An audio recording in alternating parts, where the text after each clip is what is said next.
Hello student, প্রত্যেককে welcome to আড্ডা 24/7 Bangla official YouTube চ্যানেলে। আর আমি সুমিত স্যার চলে এসেছি আজকের ইতিহাসের গল্পকথা নিয়ে। সারা সপ্তাহে ইতিহাস পড়তে পড়তে ক্লান্ত এই মনে, ক্লান্ত এই মাথায় একটু গল্পেরও প্রয়োজন আছে।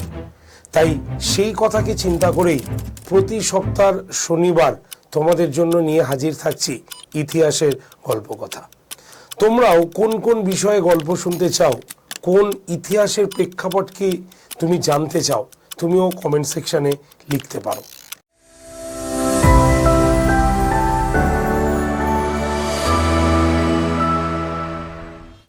তো আজকে আমরা যে বিষয়টিতে গল্প করব সেটি আমাদের খুবই কাছের এবং ইমোশনের সঙ্গে যুক্ত। সেটি হলো কলকাতার ট্রাম। কলকাতায় তথা ভারত থেকে বলতে পারি চির বিদায় নিল এই ট্রাম। শেষ হলো প্রায় 150 বছরের ইতিহাস। কিন্তু এটা কি জানি, গোটা এশিয়ার মধ্যে কলকাতাতেই প্রথম চলেছিল আমাদের ইলেকট্রিক ট্রামটি। কি শুটিং হয়নি! সুচিত্রা সেন থেকে শুরু করে রণবীর কাপুরের বরফি পর্যন্ত একাধিক ফিল্মের শুটিং হয়েছে এই শহর কলকাতার ট্রামে। শুধু তাই নয়, এই ট্রাম দুর্ভাগ্যবশতভাবে জীবনানন্দ দাশেরও মৃত্যুরই কারণ হয়ে দাঁড়িয়েছিল। তো এই ট্রাম একসময়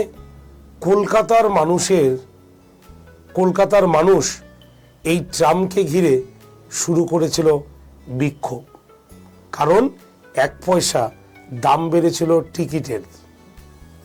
তো আজকে এই ট্রাম নিয়েই তোমাদের ইতিহাসের প্রেক্ষাপটে ট্রামের সূচনা এবং অবলুপ্তি প্রথম থেকে শেষ পর্যন্ত একটু গল্প করব। যদি আমরা গোটা পৃথিবীতে দেখি, তাহলে গোটা পৃথিবীতে প্রথম ট্রামের আবির্ভাব হয় সম্ভবত 1807 সাল নাগাদ। আর ওই বছরেই আমরা দেখতে পাই প্রথমবারের মতো যাত্রীবাহী বা প্যাসেঞ্জার বাহী ট্রাম চলেছিল সোয়ানসি অ্যান্ড মামলস রেলওয়েতে। তবে ভারতে কিন্তু ট্রাম আসতে মোটামুটি প্রায় 66 বছর সময় কিন্তু লেগেই গিয়েছিল। তবে আজকে আমরা যে ট্রামটি দেখতে হ্যাবিচুয়েট, সেই রকম ট্রাম কিন্তু আমাদের ভারতে প্রথম চালু হয়নি। ভারতে প্রথম ট্রাম চালু হয়েছিল ঘোড়া চালিত। হ্যাঁ, ঘোড়া চালাতো এই ট্রামটিকে। যাত্রী পরিবহনের জন্য ব্রিটিশ সরকার ঠিক করেছিল শিয়ালদা থেকে তৎকালীন সার্কুলার রোড ধরে বউবাজার পর্যন্ত চলবে ট্রাম। পরে তারা এটাও ঠিক করেছিল যে এইটুক পর্যন্ত হবে না, ডালহৌসি থেকে একেবারে আর্মেনিয়ান ঘাট পর্যন্ত হবে ট্রাম চলাচলের পথ। তবে এই ট্রাম চালাবে কে? তাই ব্রিটিশ সরকার এই ট্রাম চালানোর দায়িত্ব দিয়েছিলেন তৎকালীন পুরপ্রধান জাস্টিস অফ পিসের ওপর। জাস্টিস অফ পিস তখন ঠিক করলেন যে কলকাতায় যদি ট্রাম চলে তাহলে সেটি হবে ঘোড়া চালিত ট্রাম। তবে এই ট্রাম চালাতে গেলে দরকার খুব তাগড়াই ঘোড়া, আর সেই রকমই ঘোড়ার সন্ধান তারা পেল অস্ট্রেলিয়ায়। তাই ব্রিটিশ সরকার ঠিক করলো, চলো অস্ট্রেলিয়া থেকেই আমরা তাগড়াই কিছু ঘোড়া নিয়ে আসবো কলকাতায়, মানে ভারতবর্ষে, যে ঘোড়াগুলো ট্রাম চালাবে। চলে যাওয়া হলো অস্ট্রেলিয়ায় এবং সেখান থেকে বেছে বেছে ঘোড়া নিয়ে আসা হলো ভারতবর্ষে, কারণ কলকাতায় ওই ঘোড়াগুলোই ট্রাম চালাবে।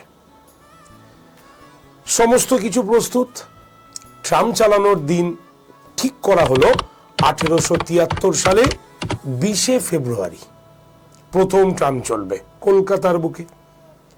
কিন্তু সেই দিন কিন্তু ট্রাম চলল না, চলল ঠিক তার 4 দিন পর, মানে 1873 সালে 24শে ফেব্রুয়ারি চলল কলকাতার প্রথম ঘোড়া চালিত ট্রাম। সকাল সেই সময় 9টা নাগাদ শিয়ালদা এসে পৌঁছালো ইস্ট বেঙ্গল রেলওয়ের ট্রেন ট্রাম, ঠিক আছে, মানে রেলওয়ের অধীনে থাকা ইস্ট বেঙ্গল রেলের অধীনে থাকা ট্রাম এসে শিয়ালদাতে দাঁড়িয়ে গেল। সেই ট্রাম দেখার জন্য অগণিত লোক ভিড় করে ফেলেছে সেই সময় কলকাতায়, সবাই চাইছে ট্রামে উঠতে। কিন্তু সেই সময় যদি আমরা ট্রাম দেখি, সেই সময় দুটি বগি মানে দু ধরনের ট্রাম তৈরি করেছিল ব্রিটিশরা, তবে দুটোই ছিল কিন্তু একটা বগি করেই, যেটা ঘোড়া চালাতো। একটি হলো ফার্স্ট ক্লাস এবং আরেকটি হলো সেকেন্ড ক্লাস। ফার্স্ট ক্লাস যেটা ছিল সেটা অবশ্যই ব্রিটিশদের ছিল, এখানে ভারতীয়দের ওঠার কোনো অধিকার ছিল না। টোটাল 7 জনের মতো ব্রিটিশ ওই ফার্স্ট ক্লাস বগিতে ট্রাম কিন্তু চড়তে পারত। আর সেকেন্ড ক্লাস আপামর ভারতবাসীর জন্য, যেখানে ঠেলে ঠুলে 45 জনের সিটের অ্যারেঞ্জ করে ফেলেছিল ব্রিটিশরা। তো এইভাবে শুরু হলো ট্রামের প্রচলন। তবে ফার্স্ট ক্লাস বগির ট্রাম তো ঘোড়া টেনে নিতে সক্ষম হলো, কিন্তু অত্যাধিক লোকের প্রেসার আসায় ওই 45 জনের এক বগির ট্রাম ঘোড়ারা স্বেচ্ছায় চালাতে চাইল না। তাই ঘোড়ার পিঠে পড়ল চাবুক, আর ঘোড়া সেই চাবুকের ভয়েই মানুষকে এগিয়ে নিয়ে যাওয়া শুরু করলো। কিন্তু জানো, এই রকম ট্রাম সার্ভিস 6 মাসের মধ্যেই বন্ধ করে দিতে হয়েছিল সরকারকে। কারণ চলো এবার আমরা আলোচনা করি যে ট্রাম সার্ভিস বন্ধ হলো কেন, প্রথম ট্রাম সার্ভিস বন্ধ হলো কেন। এর পেছনে দুটো কারণ রয়েছে। নাম্বার 1, এই যে অস্ট্রেলিয়া থেকে যে ঘোড়াগুলো ভারতে আনা হয়েছিল কলকাতায় ট্রাম চালানোর জন্য, সেই ঘোড়াগুলোর ওয়েদার শ্যুট হয়নি, আবহাওয়া। কারণ অস্ট্রেলিয়ায় শীতকাল, মানে সেখানে ঠান্ডা আবহাওয়া, আর কলকাতায় ঠান্ডা নেই, গরম আবহাওয়া। সুতরাং সেই আবহাওয়ার প্রেক্ষাপটে মারা যেতে শুরু করলো একাধিক ঘোড়া। শুধু তাই নয়, এইরকম অমানসিকভাবে ঘোড়াদের দ্বারা যে ট্রাম চালনা হচ্ছে, পশুপ্রেমিক বা সচেতন কলকাতাবাসী এর প্রতিবাদও করা কিন্তু শুরু করলো। তাই ব্রিটিশ সরকার ঠিক করলো যে 1873 সালে 20শে নভেম্বর এই ট্রাম সার্ভিস বন্ধ করে দেওয়া হবে, এবং ট্রাম সার্ভিস বন্ধ করে দেওয়া হলো। তারপরে কি হলো? তারপরে সে অনেক দিনের ইতিহাস, প্রায় 7 বছর ট্রাম সার্ভিস কিন্তু বন্ধই থাকলো কলকাতায়। 1880 সালে 22শে ডিসেম্বর লন্ডনে সেই সময় একটি কোম্পানি তৈরি হলো, যার নাম হলো ট্রামওয়ে কোম্পানি। যে ট্রামওয়ে কোম্পানি তারা ভারতে পুনরায় ট্রাম সার্ভিস চালনার কথা ব্রিটিশ সরকারকে জানিয়ে দিল। তবে এইবার ট্রাম কিন্তু ঘোড়ার পাশাপাশি স্টিম ইঞ্জিন দ্বারাও ট্রাম চালানোর চিন্তাভাবনা করা হলো। ব্রিটিশ সরকার সেই প্রস্তাবে রাজি দিল। ফলে আবার কলকাতায় চালু হলো ফের ট্রাম সার্ভিস। তবে এবার ট্রাম সার্ভিস ঘোড়ার পাশাপাশি বাষ্পচালিত ইঞ্জিনের দ্বারাও শুরু হয়ে গেল। এখানেও ঘটল বিপদ, কারণ এত ধোঁয়া, বাষ্পচালিত ইঞ্জিন থেকে এত ধোঁয়া উৎপন্ন হলো যে কলকাতাবাসীর প্রাণ অষ্টাগত হয়ে পড়ল। ফলে আবার এলো প্রতিবাদ, এবং এই প্রতিবাদের জেরে 1898 সালে ইংরেজ কোম্পানি প্রথম বৈদ্যুতিক চালিত ট্রামের সুপারিশ করল। কারণ তারা বুঝেছিল এইভাবে যদি ট্রাম চলে তাহলে ট্রামের ভবিষ্যৎ দীর্ঘদিন কিন্তু হতে পারে না। তাই তারা দাবি করল দীর্ঘস্থায়ী ট্রাম চালাতে গেলে তাদের দরকার বৈদ্যুতিক চালিত, কারণ বিদ্যুৎ সেই সময় কিন্তু কলকাতায় চলে এসছে। তো বৈদ্যুতিক চালিত ট্রামের যখন সুপারিশ করা হলো, তারপরেই শুরু হয়ে গেল ভারতে একাধিক জায়গায় এই বৈদ্যুতিক চালিত ট্রামের প্রচলন। শুনলে অবাক হবে হয়তো, এই ট্রাম কিন্তু শুধু কলকাতায় চলেনি। এই ট্রাম শুরু হয়েছিল বোম্বেতে, নাসিক, চেন্নাই, পাটনা, কানপুর, কোচি, এমনকি দিল্লিতেও কিন্তু এই ট্রাম সার্ভিস এই ট্রাম সার্ভিস কিন্তু চলেছিল। কিন্তু এই যে ট্রাম সার্ভিসগুলো আমরা দেখছি, সেই ট্রাম সার্ভিস আমাদের বিভিন্ন জায়গায়, এবং যে জায়গাগুলোর নাম আমরা বললাম বা শুনলাম, সেই জায়গায় বন্ধ হয়ে গেলেও একমাত্র টিকে ছিল কিন্তু আমাদের এই মহানগরী কলকাতাতেই। সময়কালটা সেই সময় 1900 সালে ফাইনালি কলকাতায় চালিত হলো বৈদ্যুতিক চালিত ট্রাম। তাহলে এই বৈদ্যুতিক চালিত ট্রামের জন্য লাইন তো তৈরি করতে হবে, তাই প্রথমে লাইন তৈরি করা শুরু হলো। ন্যারোগেজ ট্রাম লাইন বদলে ফেলে নতুন ট্রাম লাইন তৈরি হলো, যেটি 4 ফুট 8.5 ইঞ্চির ট্রাম লাইন। অবশেষে 1900 সালের পরিকল্পনা পরিণতি লাভ করলো 1902 সালে 27শে মার্চ।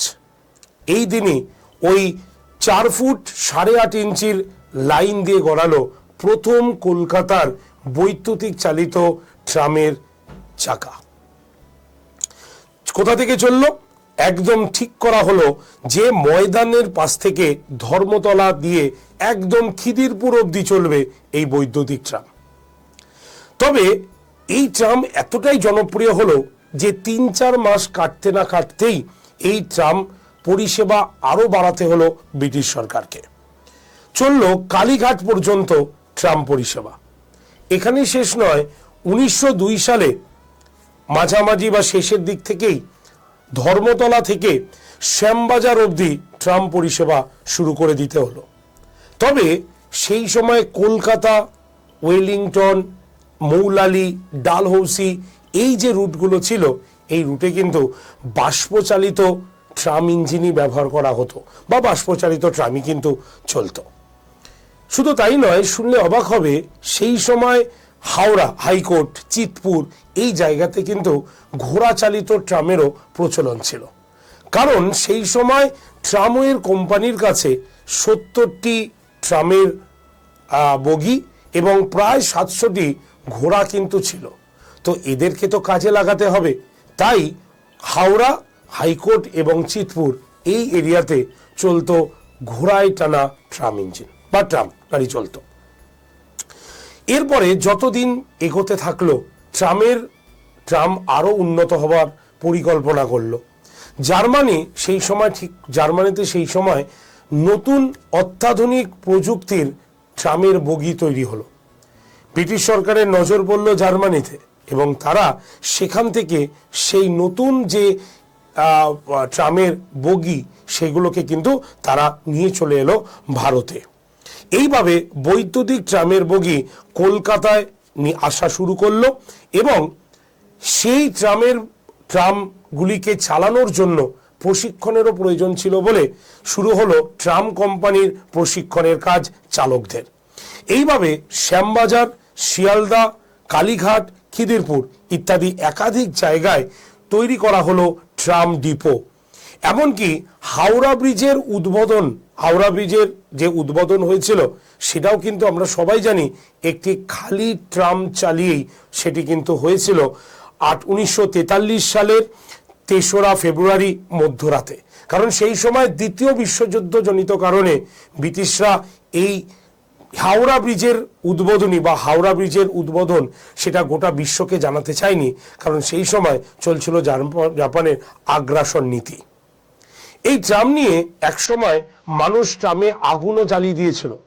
চলো এবার 3 নম্বরে পয়েন্টে আমরা চলে আসি, যে ট্রাম নিয়ে মানুষের এত উত্তেজনা, রাগ, ক্ষোভ কেন হয়েছিল এবং ট্রাম অবলুপ্তির পেছনে কি কারণটি রয়েছে। এই ট্রাম নিয়ে প্রথমেই বললাম যে মানুষ একসময় ট্রামের বগিতে ধরিয়ে দিয়েছিল আগুন। এর কারণ হচ্ছে সেই সময় মানুষের কম পয়সার যাতায়াতের বা পরিবহন বলতে একটাই ছিল, সেটা হচ্ছে ট্রাম। আর 1953 সালে বিধানচন্দ্র রায়ের সরকার যখন ট্রামের ভাড়া 1 পয়সা বাড়ানোর চেষ্টা করেছিলেন, সেই 1 পয়সা বাড়ানোকে কেন্দ্র করেই শুরু হয়ে গেছিল বিক্ষোভ। এর পেছনে কারণ ছিল দেশভাগের পর একাধিক মানুষ পূর্ববঙ্গ থেকে চলে এসেছিল সেই সময় আমাদের নগরতলিতে। সেই সময় কাজের অভাব, বাসস্থানের অভাব, খাদ্যের অভাব, আর সেই পরিস্থিতিতে ট্রামের ভাড়া বাড়াতে গেলেই সেই সময় শুরু হয়ে গেছিল বিক্ষোভ। শোনা যায় নাকি সেই সময় কলকাতাবাসী বা সেই সময় বেশ কিছু এলাকায় বহু ট্রামের বগিতে আগুন ধরিয়ে দেওয়া হয়েছিল। সেই সময় সরকার তাদের একটি প্রতিবেদনে জানা যায় যে সেই সময় এই আন্দোলনকারীদের বন্ধ করতে গিয়ে প্রায় সেই দিন 600 মানুষকে গ্রেপ্তার করেছিল সেই সময় পুলিশ। এবং এই আন্দোলন চলেছিল গোটা 1 মাস ধরে, এবং এই 1 মাসের মধ্যে 5000 জনকে গ্রেপ্তার করেছিল পুলিশ। তার মানে বুঝতেই পারছো কতটি ভয়ঙ্করভাবে এই আন্দোলনটি কিন্তু পরিচালিত হয়েছিল।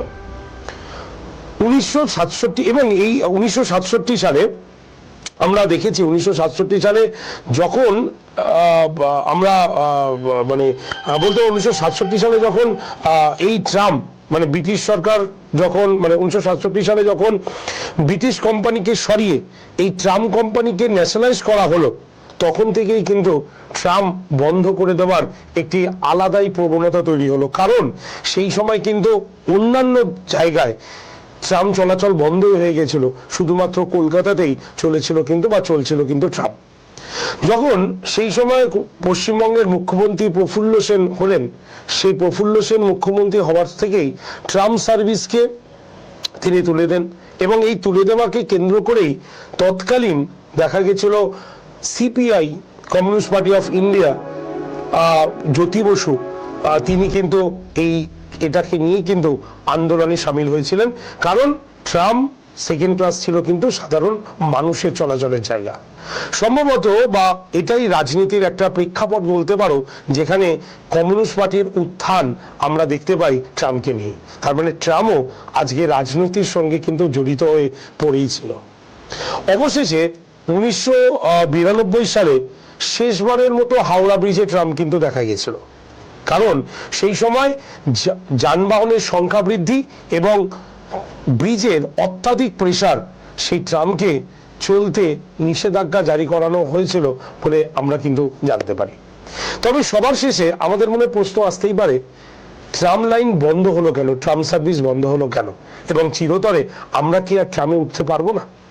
তাহলে একটা সমীক্ষা বলি, সেই সমীক্ষা দিয়ে বুঝতে পারবে যে অত্যাধুনিক প্রযুক্তির বা অত্যাধুনিক এই শহরতলিতে টিকে রাখতে পারলো না ট্রাম তার নিজের বৈশিষ্ট্যের জন্যই হয়তো।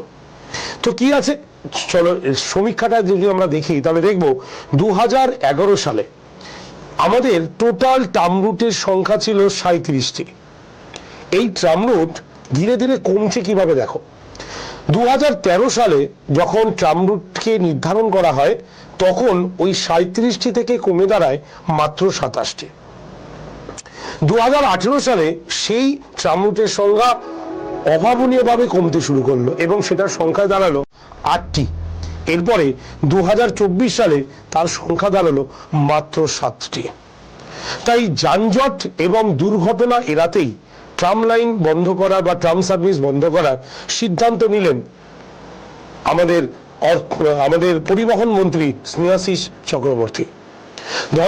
এবং তিনি বললেন বা তিনি বলেছিলেন যে এই কারণে আমরা ট্রাম রুট বন্ধ করলেও ময়দান থেকে ধর্মতলা থেকে ময়দান পর্যন্ত একটি হেরিটেজ ট্রাম কিন্তু একবগি ট্রাম রাখা হবে। তবে এটা নিয়ে তিনি যখন হাইকোর্টে সুপারিশ করা হলো, তার প্রতিবাদও কিন্তু চলে এলো, এবং এর তরফে দেখা গেল যে ট্রাম ইউনার্স অ্যাসোসিয়েশন, ঠিক আছে, তার তরফে হাইকোর্টে জনস্বার্থ মামলা তৈরি করা হলো, এবং সেই জনস্বার্থ মামলায় এখনো সেটি চলছে।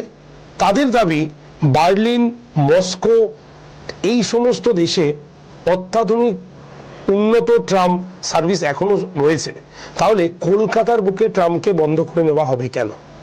এবার দেখাই যাক এই উত্তরটির কি জবাব, মানে এই প্রশ্নটির কি জবাব আমাদের সামনে আসে। সেই অপেক্ষাতেই আমরাই কিন্তু থাকব। তবে ট্রাম সার্ভিস বা ট্রাম আমাদের শহর কলকাতায়, পশ্চিমবঙ্গের শহর কলকাতার মানুষের ইমোশনের জায়গা ছিল, এখনো আছে, ভবিষ্যতেও থাকবে। তবে হাইকোর্টের সিদ্ধান্তকেই চূড়ান্ত সিদ্ধান্ত হিসাবে আমাদের মানতেই হবে, তাই প্রতীক্ষা ছাড়া আমাদের কিন্তু আর কোনো উপায় নেই। তো আজকের এই গল্প কথাটি এইটুকু পর্যন্ত। আরো অনেক গল্প কথা নিয়ে তোমাদের কাছে আমি আসতে চাই। যদি তোমরা তোমাদের মনের মতো কোন বিষয়ে তোমরা গল্প শুনতে চাইছো সেটা যদি কমেন্ট সেকশনে লেখো। তাই যারা এই সেশনটি দেখলে, যদি তোমার ভালো লাগে অবশ্যই লাইক করবে, শেয়ার করে দেবে, এবং যারা এখনো আমাদের চ্যানেলকে সাবস্ক্রাইব করনি তারা অবশ্যই চ্যানেলকে সাবস্ক্রাইব করে সকলের কাছে পৌঁছে যেতে সাহায্য করবে আমাদের এই শোটি। ধন্যবাদ। দেখা হচ্ছে আবার নতুন একটি গল্প কথায়। ধন্যবাদ। রাস্তায় সাজে ট্রাম লাইট আর কবিতায় সৈকত